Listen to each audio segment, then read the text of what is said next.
Syederalun pasangan bakal calon gubernur wakil gubernur Pilkada Aceh 2017 Irwandi Yusuf Nova Iriansyah Kamis kembali dideklarasikan di Taman Budaya Aceh, Banda Aceh.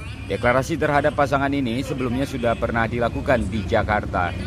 Irwandi Nova sendiri diusung Partai Demokrat, Partai Nasional Aceh, Partai Damai Aceh, Partai Kebangkitan Bangsa, dan PDI Perjuangan.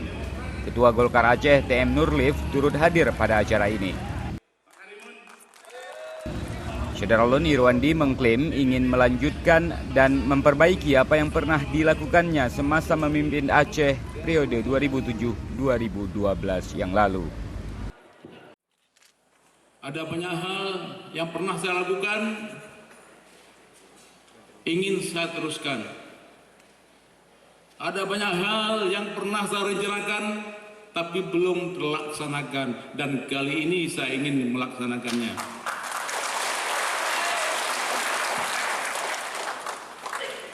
Ada kekeliruan yang pernah saya buat.